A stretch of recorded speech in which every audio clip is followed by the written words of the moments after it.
Gold, trusted gold buyers. మీరు తాకట్టు పెట్టిన బంగారాన్ని విడిపించి ఈ రోజు ఉన్న మార్కెట్ ధరకు కొనబడను. 2013 లవ్ మ్యారేజ్ సార్. ఇంట్లో ఒక చాప, ఒక దిండు, ఒక ప్లేటు, గ్యాస్ కూడా లేదు. దీంతో నా సంసారం మొదలైంది. ఆ టైంలో నాకు ఉన్న ఒకే ఒక్క బలం ఏంటంటే, మీ షాక్ సినిమాలో చెదిరే జుట్టు చెమటే మధురం, కొద్దిగా పెరిగే కొలత మధురం, కిలకం మధురం. మా జీవితం మొదలైన తొలినాళ్ళలో మీ పాట, మీ మాంటేజ్లు, మీ హీరో, మీ హీరోయిన్, మీ డైరెక్షన్ మాకు ఇచ్చిన ధైర్యం అది. ఒక రూమ్లో ఒక దిండు, ఒక చాప. I can relate my life with that. నా పరిస్థితులు అలాగే. అండ్ ఆ టైంలో నేను ఇంచుమించు సినిమా ఫ్లాప్ తర్వాత అలాగే ఉన్నాను. నా భార్య ఎన్ని కష్టాలు ఫేస్ చేసింది, ఎంత సపోర్టివ్గా ఉంది అనేది నాకు ఇప్పుడు మీరు చెప్తే నాకు ఒకసారి నా డేస్ గుర్తు చేయండి.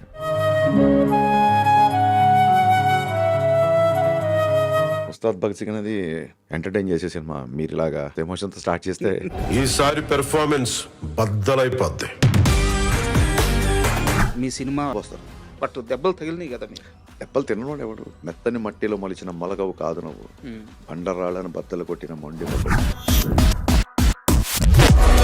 గబ్బర్ సింగ్ సినిమాలో డైలాగ్ ఉంటుంది సార్, పసివాడు పవన్ కళ్యాణ్ అయ్యాడు అని చెప్పేసి.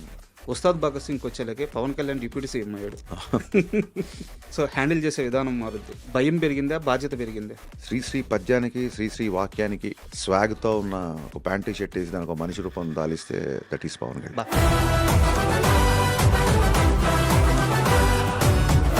ఆయన సీజ్ ద షిప్ అంటే 2 తెలుగు రాష్ట్రాలు వణిగిపోయినాయి.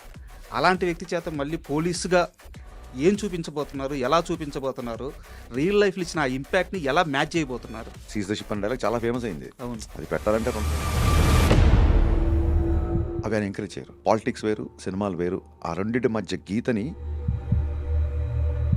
పవన్ కళ్యాణ్ గారు పోలీస్ డ్రెస్ చేసుకునేది సెకండ్ హాఫ్లోనే. ఫస్ట్ హాఫ్ అంతా వేరే టోన్లో, ఎనర్జీ టోన్లో, ఫ్యాన్స్కి ఎలాగో అలా ఉంటుంది. ఈసారి కాన్ఫిడెంట్గా ఉన్నారా? నేను పర్ఫార్మెన్స్ బద్దలైపోద్ది అని ప్రతిసారి క్యాంపెయిన్ చేస్తున్నా ఉంటే దాని ఉద్దేశం విలన్తో పంచ్ డైలాగ్లో, ఫైట్లో అని కాదు.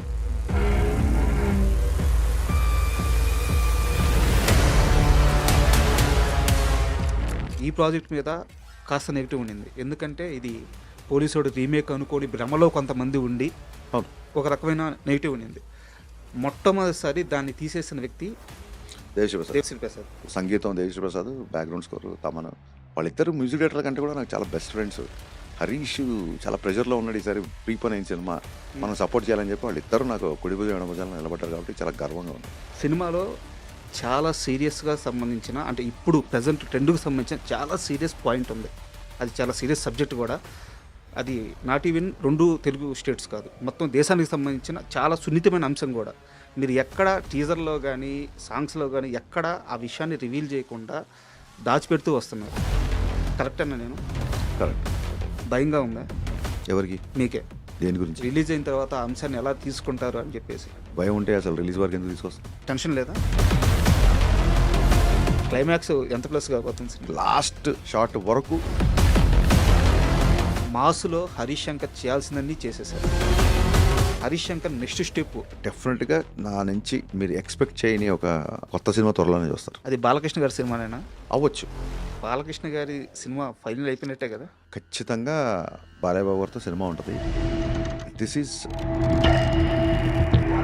మీరు దానవీర సూరకర్ణ డైలాగు ఎన్టీఆర్ గారి చేత చెప్పిస్తారు. అవును. బట్ అప్పటికి ఎన్టీఆర్ గారికి ఆ క్యాపబిలిటీ ఉంది, ఆయన చెప్పగలడు, మ్యాచ్ చేయగలడు. కానీ ఏ డైరెక్ట్గా ఆలోచన రాలేదు. మీరు మాత్రం ఎందుకు చెప్పించారు? 18 ఏళ్లకే సింహాద్రిలు, ఇండస్ట్రీ హిట్లు, ఆదిలు, విపరీతమైన ఒక గంభీరమైన పాత్రలు చేసేసి, ఒక సీమ బాధ్యత అంతా భుజాల మీద వేసుకున్న భారీ పాత్ర లేకుండా ఒక కుటుంబ బాధ్యత అంతా వేసుకున్న పాత్రలు ఇలాంటివి చేసేసి ఆయనలో ఉన్న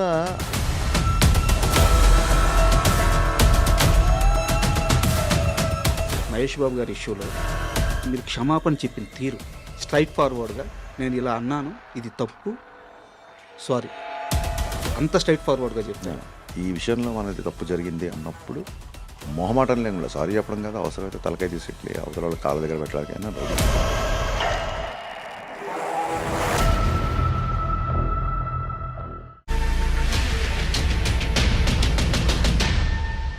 hi, welcome to my show. ఈ మార్చి 19న ఉస్తాద్ భగత్ సింగ్ ప్రేక్షకుల ముందుకు రాబోతుంది. ఈ నేపథ్యంలో powerful mass director Harish Shankar ఈరోజు మనతో ఉన్నారు. ఆయన అడిగి ఉస్తాద్ విశేషాలు, అలాగే హరీష్ శంకర్ గురించి కొన్ని విశేషాలు తెలుసుకుందాం.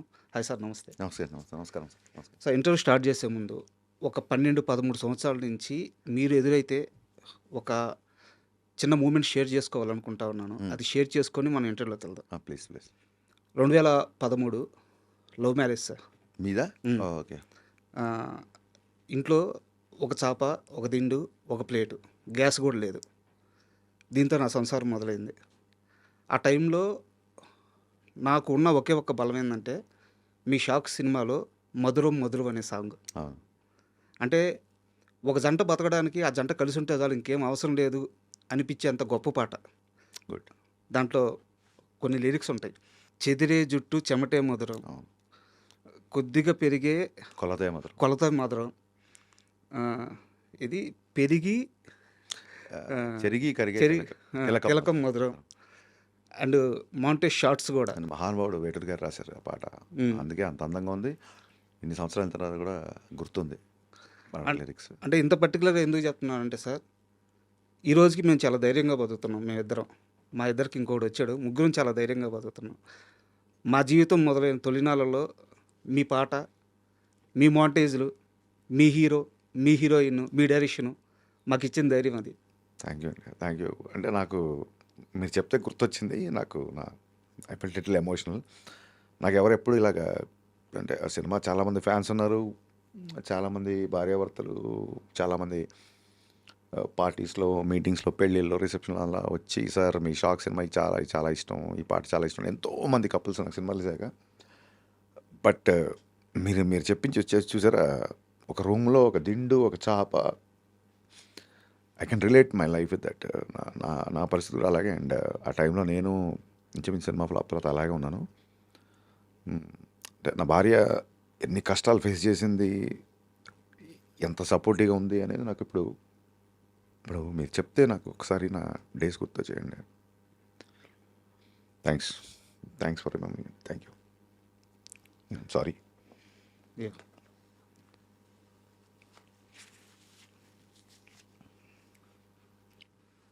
Ready sir. మా చాలా ఉస్తాద్ భగత్ సింగ్ అనేది 2.5 గంటలు ప్రేక్షకుల్ని ఎంటర్టైన్ చేసే సినిమా. మీరు ఇలాగా ఇంత ఎమోషన్తో స్టార్ట్ చేస్తే ఎంటర్ చేయడం కష్టంగా ఉంటుంది. సార్, డైరెక్ట్గా సినిమా విషయంకి వెళ్ళిపోదాం. యా. ఉస్తాద్ భగత్ సింగ్, మీ ఉస్తాద్ ఎవడు ఇండస్ట్రీలో? అంటే మీ గురువు, మీ టీచరు, మీ బలం. నా ఎవ్రీథింగ్, అంటే గురు, టీచర్, బలం, నా ఇన్స్పిరేషన్, నా అన్న, నా దైవం. నాకు అదే షాక్ సినిమా పోయిన తర్వాత కూడా నన్ను నమ్మి మళ్ళీ సినిమా ఇచ్చి నన్ను నిల్చోబెట్టి ఇవాళ ఇక్కడ కూర్చోబెట్టి ఏం చేసినా రవితేజ గారండి. Sir, yeah. మనకు ఉస్తాదు సంబంధించి ఆరా సాంగ్ ఒకటి రిలీజ్ చేశారు. అవును. పవన్ కళ్యాణ్ గారి ఆరాని తొలిసారి హరీష్ శంకర్ చూసిన క్షణం ఏంటి? బిహెచ్ఎల్లో తమ్ముడు ఉన్న తొలి ప్రేమ షూటింగ్ జరిగినప్పుడు తొలిసారి ఆయన డైరెక్ట్గా చూశాను. అంతకుముందు ఐ థింక్ సంజీవయ్య గార్డెన్లో అక్కడమ్మ ఇక్కడ పోయి ఓపెనింగ్ కూడా వెళ్ళాను, కానీ అప్పుడు సరిగ్గా చూడలేకపోయాను. చాలా క్రౌడ్, పోలీసులు, హడావుడి ఉండేది. ఆయన సినిమా అక్కడమ్మ ఇక్కడ పోయి ఓపెనింగ్ అక్కడ జరిగింది. సార్, బట్ బిహెచ్ఎల్లో చాలా తృప్తిగా ఒక 20-30 రోజులు పెద్ద పెద్ద షెడ్యూల్ చేశారు. 2 సినిమాలు అక్కడ చూశాను. బట్ నేను యాజ్ అ డైరెక్టర్గా ఆయన ఫస్ట్ టైం కలిసింది ఆయన ఫామ్ హౌస్లో సార్, మిరపకాయ కట్ చేయడానికి వెళ్ళినప్పుడు. ఒక బ్లూ డెనిమ్ జీన్స్, డెనిమ్ ప్యాంట్స్లో ఆయన్ని ఫస్ట్ టైం చూశాను. 1.5-2 గంటలు స్పెండ్ చేశాను. అది ఫస్ట్ మెమరీ. గబ్బర్ సింగ్ సినిమాలో ఒక డైలాగ్ ఉంటుంది సార్, పసివాడు పవన్ కళ్యాణ్ అయ్యాడు అని చెప్పేసి. ఉస్తాద్ భగత్ సింగ్కి వచ్చేలాగే పవన్ కళ్యాణ్ డిప్యూటీ సీఎం అయ్యాడు. సో హ్యాండిల్ చేసే విధానం మారుద్ది. భయం పెరిగిందా, బాధ్యత పెరిగిందా? బాధ్యత పెరిగిందండి. భయం ఎప్పుడూ లేదు. ఆయన ఎవరిని భయపెట్టాడు. ఫస్ట్ ఆఫ్ ఆల్ ఆయన అందరితో సరదాగా నవ్వుకుంటూ ఉండే వ్యక్తి. ఆశ్చర్యం ఏంటంటే అప్పటికి ఇప్పటికి ఆయన ఏం మారలేదు. ఆయన చుట్టూ ఉన్న ప్రోటోకాల్ మారింది అంతే. సో డెఫినెట్గా రెస్పాన్సిబిలిటీ ఉంది. చాలామంది అన్న ఐటమ్ సాంగ్ అంటుంటారు. ఈ డిప్యూటీ సీఎం ఒక ఐటమ్ గా వెనకాల డ్యాన్స్ చేయడం ఆలోచించండి రా బాబు మీరు కొంచెం. అది అలాంటి కొన్ని కన్సర్న్స్, కొన్ని రెస్పాన్సిబిలిటీస్ తీసుకున్నాం. మీరు సాంగ్స్లో చూస్తే కూడా ఈవెన్ ఆయన బ్లాక్ బ్లేజర్లో అంత డ్యాన్స్ చేసినా సరే దాంట్లో యువతకి ఒక మంచి మెసేజ్ ఉంది. కరెక్ట్. సిచ్యువేషన్లో కూడా శ్రీలీల కొంచెం లోలో ఉన్నప్పుడు అమ్మాయిని కొంచెం చీరప్ చేయడానికి వచ్చే సాంగ్. నీ పెదవిలోన ఉన్న జాగా నువ్వు నవ్వుకోవడానికేగా, నీ కాలి కింద ఉన్న నేల నీ సొంతం అంటే నమ్మవేలా, కరెక్ట్. ప్రాబ్లమ్స్ వస్తే క్యూలు కట్టి పంపించేద్దాం సావగొట్టి పోరాడితే పోయేదేంటి. అవును. So even though it's duet, it's dance number కూడా ఒక యూత్కి ఒక మంచి ఒక ఉత్సాహభరితమైన గో అండ్ గెట్ ఇట్ అనే ఒక యాటిట్యూడ్ అందులో మెయింటైన్ చేసాం. Sure. అలాగే ఎత్తరా కాలర్ తీసుకున్నా సరే ఎక్కడో బ్యాక్ ఆఫ్ ద మైండ్ ఉంటుంది. అది ఆయన డిప్యూటీ సీఎం అయ్యారని కాదండి, ఆయన ఖుషి అప్పుడే ఏ మేరా జహా తెరా కామ్ క్యా హై అని ఆమెన్ ఇండియన్ అనే బద్రీలో Sure. ఆ సామాజిక స్పృహ, ఆ జాతీయతావాదం, ఆ భావజాలం ఆయనకి చిన్నప్పటి నుంచి ఉంది. అది అదే పాలిటిక్స్లోకి వెళ్ళడానికి పుష్ చేసి ఉంటుంది. అలాగే జరిగింది. బట్ సినిమాలో ఇలాంటి కైండ్ ఆఫ్ సాంగ్స్ నేనేదో కొత్తగా పెట్టానట్లేదు. That suits for him. Sir. ఆయన నుంచి ఏదైనా చెబితే వినాలనుకుంటాం. అందుకే ఆ 2 సాంగ్స్, ఇది మాస్ నెంబర్ అయినా, అది డ్యాన్స్ నెంబర్ అయినా, రెండిట్లలో కూడా మీరు అందులో కూడా చాలా ఇన్స్పిరేషన్ ఉంటుంది. తుపాకీలో తూటాల రెడీగానే ఉండాలా, ధనాధన పేల్చి తుప్పు రేగొట్టే టైం వస్తే ధనాధన పేలాల, Sure. కోట మీద జెండాల పొగరే నీలో ఉండాలా. ఏదైనా సరే ఒక యూత్ దాన్ని ఏమంటారు, ఒక ఉత్సాహంతో ముందుకి ఉరకలు వేసేలాగా ఒక శ్రీశ్రీ, నేను ఇందాక చెప్పాను ఇంటర్వ్యూలో, శ్రీశ్రీ పద్యానికి, శ్రీశ్రీ వాక్యానికి స్వాగ్తో ఉన్న ఒక ప్యాంటు షర్ట్ వేసి దానికి ఒక మనిషి రూపం దాలిస్తే దట్ ఈస్ పవన్ కళ్యాణ్. బా. అండ్ మనం కన్వర్జేషన్ తెలియకుండానే లిరిక్స్ మీదకి వెళ్ళిపోతుంది కాబట్టి నా దగ్గర ఇంకో స్పెషల్ క్వశ్చన్ ఉంది సార్. చెప్పండి. మీ సినిమా టైటిల్స్ కార్డ్స్ పడేటప్పుడు ఒక షాక్ తప్పించి మిగతా అన్ని సినిమాలు చాలా వరకు ఫస్ట్ ఆ టైటిల్ కార్డ్స్లో ఫస్ట్ పడేది లిరిక్స్. అవునండి. అవును. ప్రతి సినిమా, అవును. అవును. ఏ సినిమాకి అలా వేయరు. అవును. ఎందుకు అంత ప్రత్యేకంగా లిరిక్ రైటర్స్కి మాత్రమే అంత మొదటి స్థానం ఇస్తున్నారు? ఏం లేదండి, నాకు సరస్వతి ఉన్నవాళ్ళు ఎవరైనా సరే నేను సాష్టాంగ నమస్కారం చేసి మోకరు వెళ్తాను. అందులోనూ నాకు చిన్నప్పటి నుంచి నాన్నగారు తెలుగు టీచర్ అవడం వల్ల చిన్న పుస్తకాలు, సాహిత్యం టచ్ ఉంది. నా ఆఫీస్లో నా పూజ గదికి ఒక పక్క ఇళయరాజా గారు, ఒక పక్క వేటూరు గారు ఉంటారు. అంటే దేవుళ్ళు డైరెక్ట్గా మనతో ఇంటరాక్ట్ అవ్వలేక సంగీతం రూపంలో రాజా గారిని, సాహిత్యం రూపంలో వేటూరు గారిని మనకు పంపించారనేది నా ప్రగాఢ నమ్మకం. నేను అదే ఇల్యూజన్లో ఉంటాను, నేను అదే ట్రాన్స్లో ఉంటాను. సార్. అదే నన్ను ముందుకు తీసుకెళ్తుంటుంది. అదే నాకు అంటే ఇప్పుడు మీరు అన్నారు సార్, షాక్ సినిమా లిరిక్స్తో మీ యొక్క దాంపత్యం స్టార్ట్ అయింది అని. అలాగా నాకు నేను ఎప్పుడు లోలో ఉన్నా, లేదా ఎప్పుడు నాకు ఎనర్జీ అవసరమైనా నాకు ఏదో రూపంలో చూడండి, ఒక భగవద్గీత తీస్తే ఒక శ్లోకం మనని గైడ్ చేస్తుంది అంటారు చూసారా, అలాగే ఏదైనా పాట పెడితే నాకు వేటూరు గారు గైడ్ చేస్తారు నన్ను. మీరు నమ్మరు, దెర్ ఆర్ వెరీ అంటే నేను అసిస్టెంట్ డైరెక్టర్గా ఉన్నప్పటి నుంచి it's not because I don't like to cell sympathy stories, because మనమేం స్వాతంత్ర సమయంలో పాల్గొనలేదు. నేను డైరెక్టర్ అవ్వాలని, కమర్షియల్ సినిమాలు తీయాలని, నేను పేరు సంపాదించాలని వచ్చాను. కాబట్టి మన కష్టాలు, మన స్ట్రగుల్స్, మన పిటి స్టోరీస్ అంత వాల్యూ ఉంటుందని అనుకోను బేసిక్గా. మనం దేశ సేవలో పాల్గొని లాఠీ దెబ్బలు తిని జైళ్ళకి వెళ్తే దాన్ని త్యాగం అంటారు తప్ప, నేను 2 రోజులు తినలేదు, 3 రోజులు పడుకోలేదు ఇవన్నీ నేను చెప్పుంటాను ఇమ్మెచ్యూర్గా. బట్ ఇవన్నీ అయింది నువ్వు డైరెక్టర్ అవ్వడానికి, నువ్వు ఏదో సైంటిస్ట్ అవ్వడానికో దేశానికి ఏదో ఉపయోగపడమని కాదు. So I don't believe that. But having said that, ఎప్పుడన్నా లోలో ఉన్నప్పుడు నాకు వేటూరు గారి సాహిత్యం చాలా రకాలుగా, అంటే మా ఊపిరి నిప్పుల ఉప్పెన, మా ఊహల కత్తుల వంతెన, మా దెబ్బకు దిక్కులు పిక్కటిల్లిపోయే రంపంపం, ఆ లైన్స్, అందులోనే నేడేరా నీకు నేస్తము రేపే లేదు, నిన్నంటే నిండు సున్నరా రానే రాదు. చిన్నప్పటి నుంచి ఇలాంటి బాగా వినడం మూలంగా, తెలుగు మీడియం స్టూడెంట్ అవ్వడం మూలంగా నాకు ఎస్పెషల్లీ మాటలంటే నేను రాయగలుగుతాను, కానీ లిరిక్స్ రాసేవాళ్ళు అంటే నాకు చాలా గౌరవం.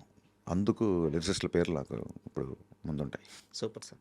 అండ్ ఈ 2425 కారు ఫ్యాంటసీ అని సార్ మీకు?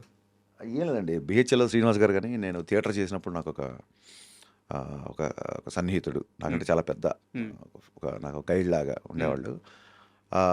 మిరపకాయ సినిమా బిఫోర్ ఆయన కొత్త కారు కొనుక్కుంటే ఆయన పాత కారు నాకు అమ్మేశారు. దాని నెంబర్ 2425. సో అది ఉన్నప్పటి నుంచి అన్నీ అలాగా నేను ఆ కార్లో నరేషన్కి వెళ్ళినప్పుడు ఓకే అవ్వడం, ఆ కార్లో బయటికి వెళ్ళినప్పుడు సినిమాలు బ్లాక్ బాస్టర్ రిపోర్ట్ రావడం, ఇవన్నీ ఇప్పుడు మా ఫ్యాన్స్కి చెప్తే అన్న ఆ కార్ ఎక్కడ తీసుకొచ్చాయని అంటారేమో. సో అప్పటి నుంచి ఇంకా 2425 స్టార్ట్ అయింది. గబ్బర్ సింగ్లో కూడా నాకు తెలియకుండా మా కోడేటర్ బాబీ సార్ బండికి, సార్ బైక్కి ఆ నెంబర్ వేసేసాడు. సినిమా ఇండస్ట్రీ హిట్ అవడంతో ఇంకా మా డైరెక్షన్ డిపార్ట్మెంట్ తీసుకున్న కాల్, అది నాది కాదు. అదే చాలా సినిమాల్లో గమనించాను. ఉస్తాద్లో కూడా అదే ఉంటుంది. అవును సార్. ఇప్పుడు ఉస్తాద్ విషయానికి వస్తే, మామూలుగా పవన్ కళ్యాణ్ గారి సినిమాలంటే ఆయనకున్న ఫ్యాంటసీ ప్రకారం, లేకుంటే ఆయనకున్న ఇష్టం ప్రకారం తుపాకులు, రకరకాల గన్స్ కనిపించడం సర్వసాధారణం. ఉస్తాద్లో కొత్తగా యారో కనిపిస్తుంది ఏంది? అవునండి. ఉమ్, బాణం అనేది ఐ థింక్ నాకు తెలిసి అంటే దాన్ని ఏమంటారు, కథని సపోర్ట్ చేసే దీంట్లో అంటే ఒక ట్రైబల్ కుర్రాడు ఉమ్, చిన్నప్పటి నుంచి ఆ, భగత్ సింగ్ యొక్క సిద్ధాంతాలని భావజాలని వంట పట్టుకొని ఉమ్, ధైర్యంగా పెరిగిన కుర్రాడు. భగత్ సింగ్ అంటేనే కారణం ధైర్యం. సార్ భగత్ సింగ్ అంటే మనకు గుర్తొచ్చే ధైర్యం. Correct correct. సో ఆ క్యారెక్టర్ ఉస్తాద్ భగత్ సింగ్ క్యారెక్టర్ కాబట్టి ట్రైబల్ కుర్రాడు కాబట్టి బాణంతో చిన్న లింక్ ఉంటుంది. ఏదో మామూలు కాస్ట్యూమ్లా పెట్టలేదు. అవును. ఫంక్షన్ సార్, మీ fans, cult fans, sir fans, Pawan Kalyan గారి ఫ్యాన్స్ అందరూ ఫంక్షన్ కోసం చాలా ఈగర్గా వెయిట్ చేస్తున్నారు. రేపు ఫంక్షన్ ఏ స్థాయిలో ఉండబోతుంది? అంటే మీరు అంటే అంత ఫ్యాన్స్ అందరూ ఊహించుకునే స్థాయిలోనే ఉంటుంది. బట్ టు బి ఫ్రాంక్, నేను సినిమా ప్రీపోన్ చేయడం మూలంగా అసలు ఫంక్షన్ ఏర్పాట్లు ఏంటి, అవి ఏంటి, ఎలా జరుగుతుంది ఏంటి అస్సలు ఐడియా లేదు. కంప్లీట్ పోస్ట్ ప్రొడక్షన్ పనిలో, ప్రమోషన్లో ఉండడంతో నిజంగా ఐడియా లేదు. పోలీస్ గ్రౌండ్లో జరుగుతుంది ఫంక్షన్. అద్భుతంగా ఉంటుంది డెఫినెట్గా.